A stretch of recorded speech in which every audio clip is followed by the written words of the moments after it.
1000 millième, une émission présentée par Gallian, acteur de référence des assurances dans l'immobilier. Information, gallian.fr. Radio Imo, l'information immobilière. Bonjour tout le monde, bienvenue dans votre émission 1000 millième, l'émission des gestionnaires de copropriété de l'ANGC. On parle copropriété, aujourd'hui on va parler formation, on va parler école, on va parler des jeunes, avec un invité que je reçois aujourd'hui avec beaucoup de plaisir, Serge Hamed. Bonjour Serge. Bonjour Gilles.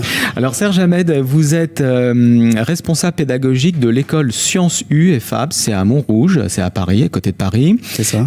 Vous êtes également ancien gestionnaire de copropriété de 2003 à 2017. Vous êtes passé au cabinet Safar, Sergic. Et donc, depuis 2017-2018, vous êtes responsable de cette école. Alors, parlez-nous un peu de cette école rapidement. Sciences U et Fab, c'est quoi ? Alors, Sciences U, c'est l'école, en fait, où il y a plusieurs filières. Donc, il y a du digital, de la communication, et puis se trouve l'immobilier. Et l'immobilier, c'est les FAB, l'École française d'administration de biens. D'accord. Donc, les FAB fait partie de Sciences U. Exactement, ok. C'est ça.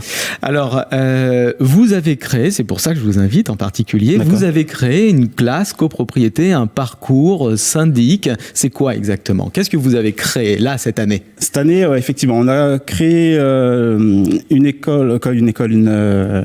une classe spécialisée pour la gestion de copropriété. Et donc, c'est venu un peu par hasard. Au départ, les FAB, c'est plus adressé aux étudiants.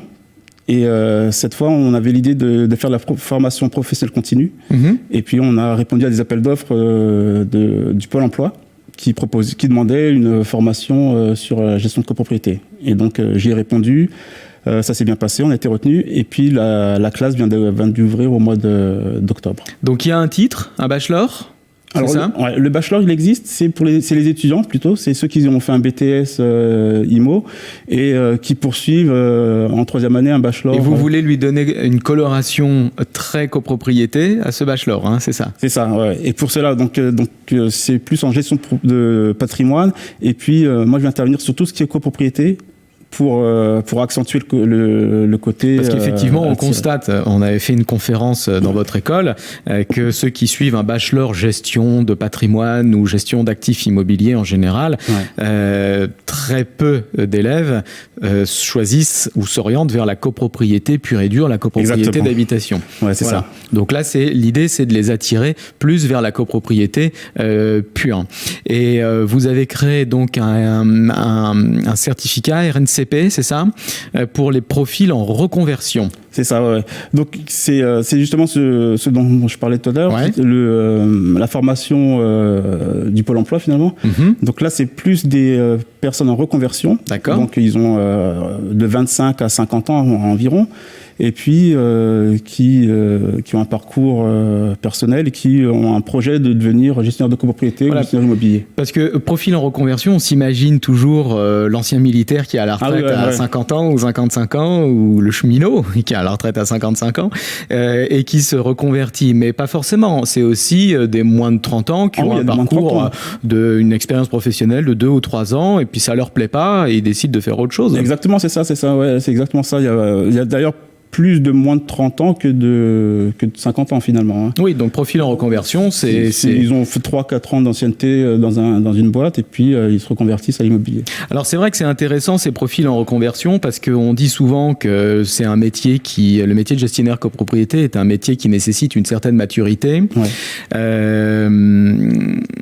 C'est vrai qu'on a peur toujours que les jeunes explosent en plein vol quand on les lâche en assemblée générale. Ouais.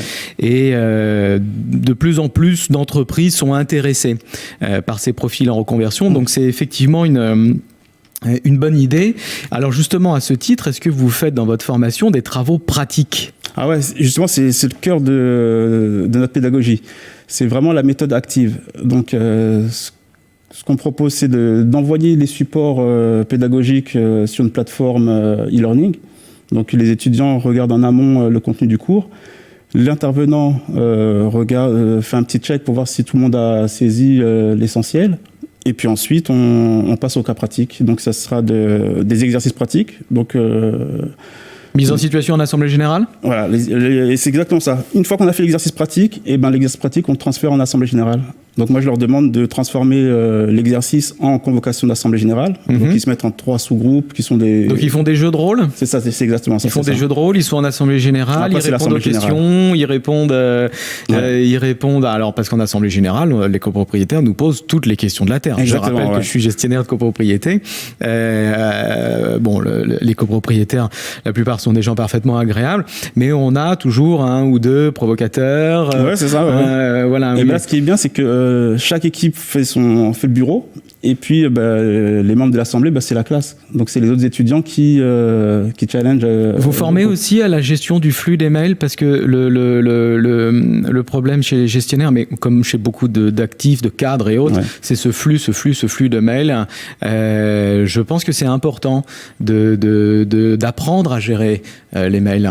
Ouais. Moi, la première chose que je fais quand j'ai une classe, c'est de leur demander de me dire toutes les tâches que le gestionnaire fait, et puis de les classer en tâches quotidiennes, tâches exceptionnelles et tâches récurrentes. Voilà, l'organisation de sa journée de travail.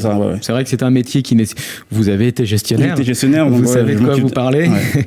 Et ça, je trouve ça vraiment très très intéressant qu'un ancien gestionnaire devienne responsable pédagogique, parce que là, il y a de l'apprentissage théorique, mais de l'apprentissage aussi pratique. C'est un métier, c'est vrai, on le dit souvent, qui nécessite des connaissances solides en droit. Alors moi, j'ai toujours dit que c'est un métier polyvalent, mais à dominante juridique. Ouais. Il nécessite des connaissances en technique du bâtiment, pathologie du bâtiment, en comptabilité, ingénierie financière, mais aussi, comme on vient d'en parler, relations humaines, ce qu'on appelle les soft skills, apprendre à gérer le stress, apprendre du recul et rendre service, puisque c'est avant tout un métier où on rend service. Ouais, d'ailleurs, les soft skills, j'insiste beaucoup là-dessus. Sur tout ce qui est empathie, assertivité, prise de parole, tout ça, ça fait partie des enseignements qu'on transmet. De la panoplie nécessaire, de la boîte à outils intellectuelle du gestionnaire copropriété. Ça leur plaît, vos jeunes moi j'ai que des retours positifs. J'ai des retours positifs, Et d'ailleurs, ils avaient un stage à faire, et puis la plupart ont trouvé, et d'autres ont sollicité. Et ça... Alors ils nous ont sollicité, c'est vrai, je rappelle que la NGC est parrain de ce programme, on en est très fiers. Je te remercie beaucoup. On vous en remercie. On fera une petite cérémonie, une petite remise de diplôme, on sera présent. Et bien sûr, on continue de faire nos conférences, nos interventions pour leur présenter le métier comme on le fait dans toutes les écoles. Je reviens sur notre sujet. Les entreprises. Qu'est-ce que vous attendez des entreprises, des recruteurs vis-à-vis de vos jeunes ? Alors, les recruteurs, les recruteurs, moi, ce que j'attends d'eux, c'est de leur donner, de continuer à donner envie aux étudiants, aux jeunes, aux reconvertis, de les garder. Parce que pour vous, qu'est-ce qu'il faut, Dre, ou qu'est-ce qu'il faut qu'ils fassent pour qu'ils les gardent, ces jeunes ou ces moins jeunes, puisque c'est des profils en reconversion? Pour les garder, c'est tout simplement leur donner un portefeuille beaucoup plus allégé que de ce que moi j'ai vécu en tout cas, et ce que beaucoup de gestionnaires vivent aujourd'hui. Vous aviez combien d'immeubles ? J'avais 45 à 50 immeubles, mais avec soit des immeubles fortement dégradés ou très neufs, qui sortent de terre. Donc c'est vrai que la composition d'un portefeuille, on dit que il faut pas dépasser 40 immeubles. Et on parle aussi de lots. Faudrait pas dépasser 1000, 1200, 1300 lots en fonction de son expérience, de son équipe. Est-ce qu'on travaille en trinôme ou pas? Le schéma idéal, on va dire que c'est le trinôme, c'est-à-dire le gestionnaire, son assistant ou son assistante, son comptable, avec un portefeuille de 40 immeubles maximum qui dépasserait pas 1000 ou 1200 lots. Ça, ce serait vraiment l'idéal. Pour ça, effectivement, il faut revaloriser les honoraires et que les copropriétaires acceptent de payer un peu plus cher, mais quand on paye plus cher, c'est pour avoir de la qualité, donc c'est un cercle vertueux qui s'installe. Et effectivement, ce que demandent les gestionnaires copropriétés, c'est pas d'avoir moins d'immeubles pour avoir moins d'immeubles, c'est d'avoir moins d'immeubles pour mieux travailler, pour mieux servir, et ne pas être constamment dans l'urgence, dans la pression permanente, et pouvoir être plus force de proposition, être plus dans le préventif et autres. Ça, je pense que les entreprises commencent à le comprendre. Comme vous le savez, avec la NGC, on a organisé un colloque franco-belge sur le thème comment attirer les jeunes en copropriété, comment développer l'attractivité de ce métier. L'année prochaine, vous voulez plus d'élèves ? Vous avez combien d'élèves là ? En immobilier, sur toute la filière immobilier, on a 180 élèves environ, 200, ouais. Et puis sur la filière vraiment gestion de copro, la nouvelle filière, c'est 15 élèves. Et puis, donc il y a du potentiel. Il y a des choses à faire. Ouais. Il y a du potentiel parce que s'il y a une centaine d'élèves dans la branche immobilier, faut les inciter à leur dire aller dans la classe copropriété. L'idéal, ce serait d'avoir une classe d'une trentaine d'élèves. C'est ce qu'on fait. 30, ça fait beaucoup. Donc moi, je fais en sorte qu'il n'y ait pas plus de 20 élèves par classe pour que ce soit plus facile à vivre, quoi. Et puis, ce que je constate, c'est que après le BTS où tout le monde veut faire de la transaction, de plus en plus les élèves veulent faire, les étudiants veulent faire de la gestion et ensuite de la gestion de copropriété. C'est pour ça que je fais en sorte de faire des conférences. D'ailleurs, je l'ai invité et par 2 fois d'ailleurs. Et puis ça crée des envies, quoi. Effectivement, nous on le constate. Il suffit de parler de ce métier, d'en parler.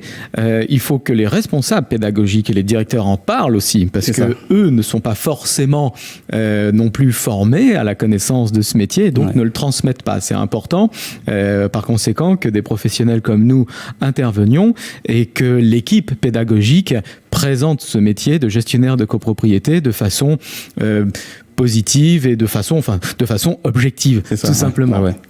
Écoutez, Serge Ahmed, je vous remercie. Merci. Je rappelle que vous êtes donc responsable pédagogique de l'école Sciences U et Fab à Paris. Vous êtes ancien gestionnaire copropriété. Vous avez créé une classe dédiée à 100% à la copropriété et j'espère que beaucoup de monde vous imitera. Merci Serge. Merci beaucoup Gilles. Merci, à bientôt. Au revoir. Au revoir. 1000 millième, une émission présentée par Galian, acteur de référence des assurances dans l'immobilier.